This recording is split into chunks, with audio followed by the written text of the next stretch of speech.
Hello, and once again, welcome as we continue Nonfiction November. Today's book talk is about a rather serious work of nonfiction. This memoir contains triggers, so here's a warning for you. This book deals with depression and suicide in a very serious way. This is the story The Burn Journals by Brent Runyon.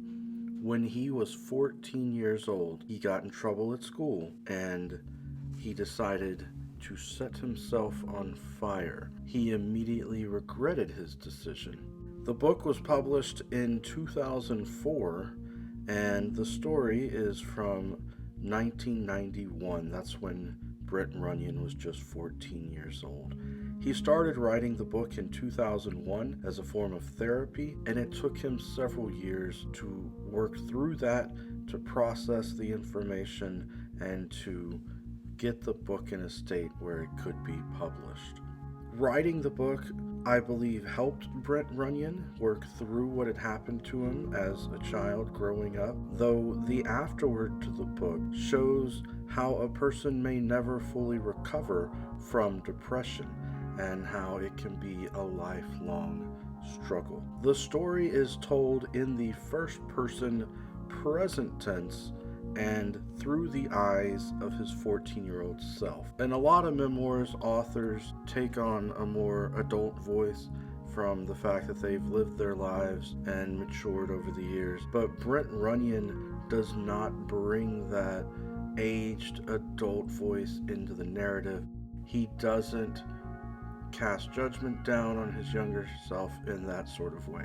Instead, he merely presents the events through his 14-year-old self as they happen. Because it's first person present tense, you get a real sense of the thought process. And thus, this book could help people who are struggling with depression, or people who have family members or friends, and maybe you're trying to understand the thought process of someone who is depressed and who would consider suicidal thoughts, because you very much get it step by step, as he is a bit of a pyromaniac growing up, and there's an incident at school where he gets in trouble and he becomes afraid, and he basically decides that he would rather die, he would rather kill himself than deal with his parents and the repercussions of everything that he sees happening.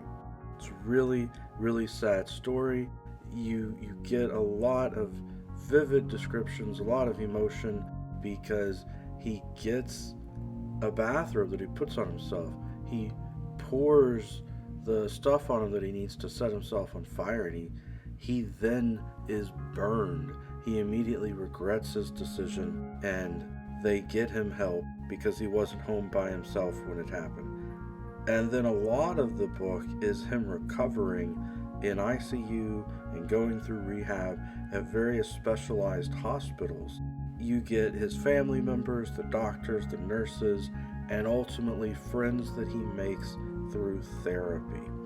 I do recommend the book. I gave the book 4 out of 5 stars on my Goodreads when I went in there and was thinking back over the book, because I did read this several years ago. But I believe that it's worth revisiting, it's worth taking another look at. Runyon has also written 2 other works of fiction since he wrote this book.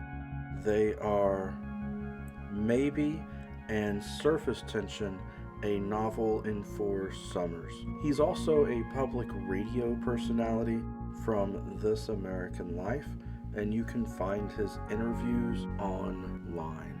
It's a lot to process, I know, a book that deals with such important psychological issues, but I think that this topic remains relevant, of course, to a lot of people today. I hope that you enjoyed the book talk today. Join me tomorrow as Nonfiction November continues. If you're not familiar with Nonfiction November, the idea is that this month I am reading new nonfiction books and revisiting nonfiction books that I read in the past. I think it's been a wonderful way to think about all the nonfiction books out there and try to recommend them to other people. So I hope that you're enjoying Nonfiction November. We will get back to other books when this month is over. Peace.